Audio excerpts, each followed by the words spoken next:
Today, I'll test and clean the VVT solenoids on a 2014 Corolla. Before starting, the engine must be completely cooled down first, which takes about 2 hours. And now with the engine cold, I'll disconnect the negative battery cable for safety.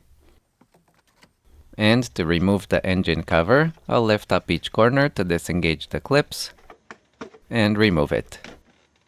And here are the VVT solenoids. We have one for the intake and one for the exhaust. If they're not working properly, they can cause symptoms that include rough idling or stalling, poor fuel economy, and a jerk or hesitation during sudden acceleration. Alright, so I'll start by removing the intake solenoid, and to remove the electrical connector, I'll press the tab down and pull it out.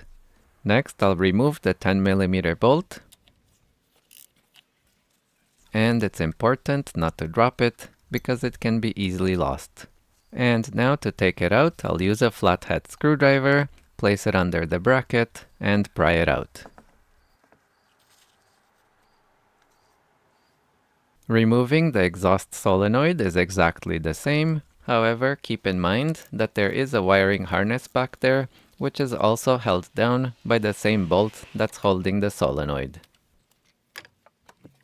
Alright, so let's look at the solenoids now. The shiny area should be perfectly clean and evenly shiny.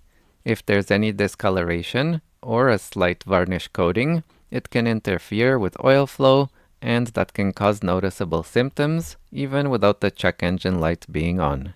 Now I'll wipe off the excess oil first, and I'll do a quick test to make sure it's working properly. So I connected a positive wire to pin number 1 and negative to pin number 2. Now I'll connect them to my multimeter set to ohms.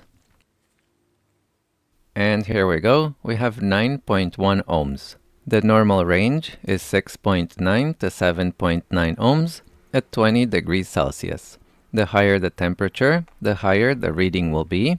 My solenoid is 25 degrees right now, so 9.1 ohms should be okay, considering that it's warmer.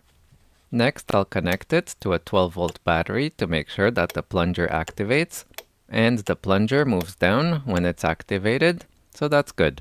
If the plunger doesn't move, then the solenoid is defective. Now I'll test the exhaust solenoid as well. And it measures 9 ohms, which is very close to the first one.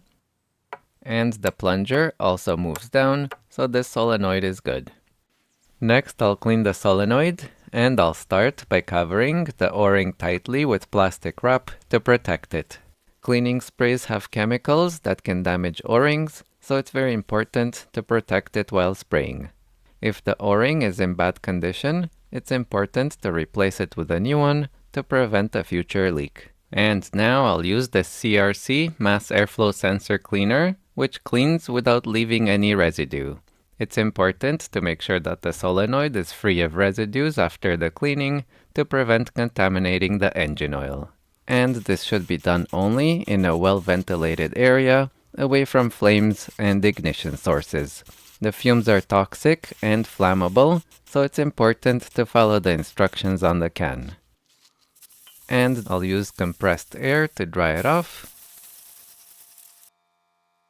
And I'll let it air dry another 30 minutes to ensure that all of the cleaner has evaporated. Now before reinstalling, I'll coat the O-ring with a thin layer of clean engine oil first. And before installing it, it's very important to make sure that it's completely clean. Any dirt will go into the engine and contaminate the oil. And I'll install the 10mm bolt and tighten it to 7 foot-pounds. Reinstalling the exhaust solenoid is very similar. However, there is the wiring harness there, so the solenoid should go in first.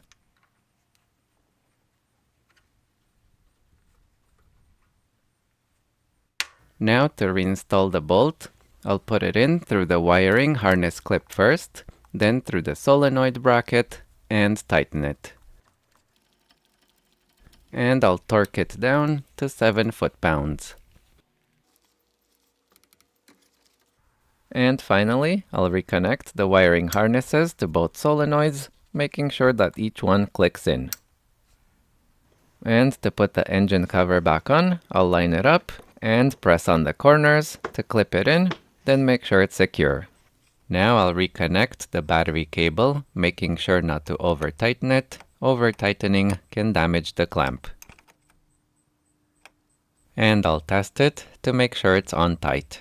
And to make sure that deposits don't form in the first place, it's very important to always change the oil on time.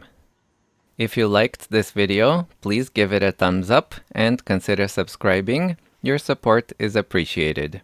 Thanks for watching, and make sure to check out my next video.